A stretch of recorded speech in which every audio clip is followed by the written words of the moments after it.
Hey toi, es-tu un fan de perspective animée? Bien sûr que t'es un... Bonjour!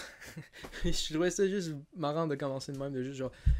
Hey toi, allez, abonne-toi! Ok, non, vous avez pas vu la vidéo, faites ce que vous voulez. Si c'est la première fois que vous voyez la chaîne, hey, bravo, vous êtes en train de probablement vivre le meilleur moment de votre vie. De toute façon, je peux même pas voir comment ça pourrait être autre chose que ça avec une chaîne aussi légendaire que Perspective Animée. Donc bonjour mesdames et messieurs. Aujourd'hui, on va parler de quelque chose, d'une petite discussion sur One Piece parce que de plus en plus avec Onigashima, on commence à avoir un phénomène qui revient et revient et revient et revient et revient et revient et revient.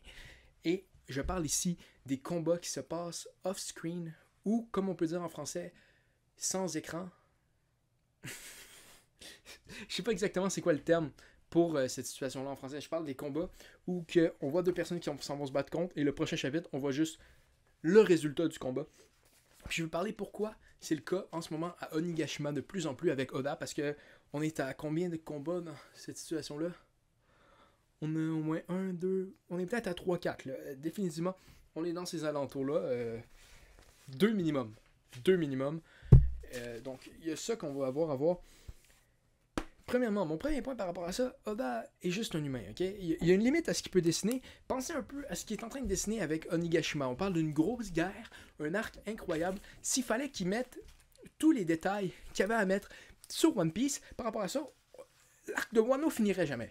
On va être honnête avec vous, ce serait une vraie guerre. Une vraie guerre, ça prendrait tout ce temps-là avec toutes les perspectives de tout le monde, ok? On parle, mettons, une journée de guerre, il faut qu'ils décrivent tout le monde. Il y a 50 000 personnes, plus 10 ou 15 000 de l'autre bord.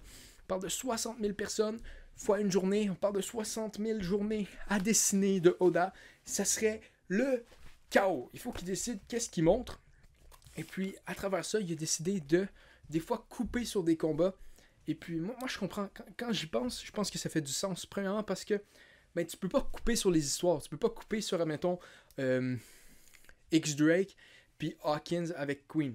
Tu sais, ces trois, tu sais, l'espèce de ah, t'es un traître. Tu peux pas couper ça, puis juste avoir Drake qui show up, puis là, il y a un gros montage où il se bat avec le number, puis t'es comme, mais qu'est-ce qui s'est passé? Tu peux pas couper là-dessus, mais tu peux couper sur, admettons, le combat entre Jack et les deux Soulong. Parce que là, après, on a aussi dans notre tête, je pense que ce qui se crée par rapport à ça, c'est. Tu peux voir un peu le combat.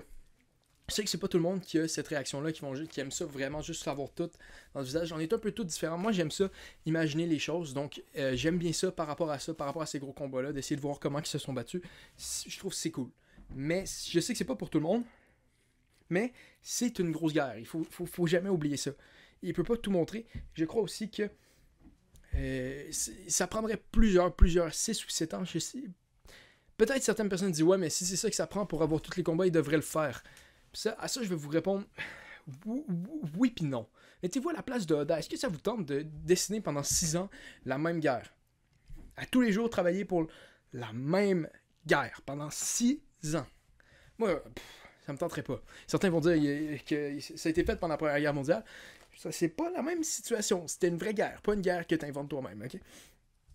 Donc, je pense qu'il y a aussi le rythme qu'on a atteint en ce moment avec les chapitres de One Piece, c'est un rythme incroyable. On parle d'un Oda au sommet de sa forme. Il se passe tellement de choses dans un seul chapitre.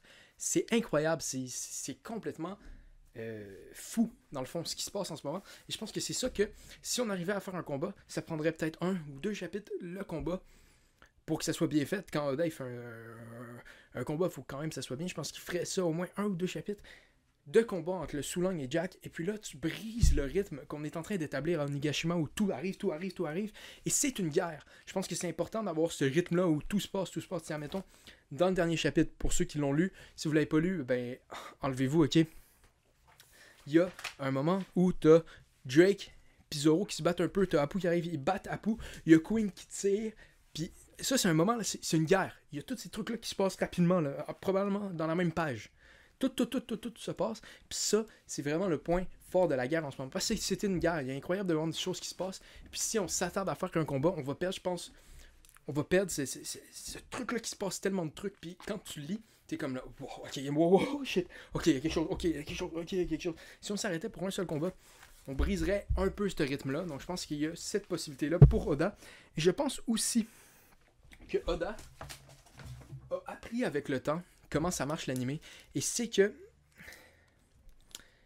ils vont rajouter des fillers dans ça. Ils vont racheter des histoires, ils vont mettre des trucs que le monde vont regarder, puis ils vont faire « Ok, One Piece, c'est pas bon. » Je pense qu'en auteur vétéran, Oda, de plus en plus, met des endroits où l'animé peut remplir les gaps. Tu sais, on s'entendait, le combat de Jack puis Sulong, c'est 1 ou 2 épisodes pour l'animé que Oda leur donne. Je pense que c'est ça qu'il fait. Il fait de plus en plus, il met des endroits où l'animé va juste finir le trait. Et c'est correct en manga de ne pas avoir la finition du trait, mais l'animé va finir le trait au lieu de rajouter des traits à son dessin. Donc ça, je pense que c'est ça un peu qu'il fait. Et deuxièmement, je pense que ça crée, en vétéran, il crée un engouement pour l'animé. Parce que quand on va arriver à ce moment-là, on va voir le combat Sulong, admettons, ça va être un événement. Moi, je ne l'ai pas vu, le Sulong. J'écoute pas vraiment l'animé One Piece. Ça se peut que je regarde ces épisodes-là pour voir le combat. Donc, je pense que c'est 2 fois un truc, c'est ne pas les laisser scraper son œuvre. Et deuxièmement, faire un engouement vers l'animé. Je pense que c'est une bonne maîtrise de ces 2 choses-là. C'est pas mal juste ça que j'avais à dire. Je pense que ça explique un peu de tous les angles pourquoi Oda ferait ça. Si vous, ça vous fâche, mettez-le dans les commentaires. Si vous avez d'autres théories sur pourquoi du comment de Oda fait ça, faites-vous plaisir. Si vous avez aimé la vidéo, si vous avez disliké, man. On en mérite des dislikes, là. Come on, là. Come on, là. S'il vous plaît, là. S'il vous plaît, j'en ai besoin. Si vous pensez qu'on est la pire chaîne de l'histoire, ben abonnez-vous pour voir toutes nos vidéos et tout le temps les dislikes en premier. Donc sincèrement, si vous faites ça, on va vraiment être triste. Donc bye tout le monde, on se voit à la prochaine.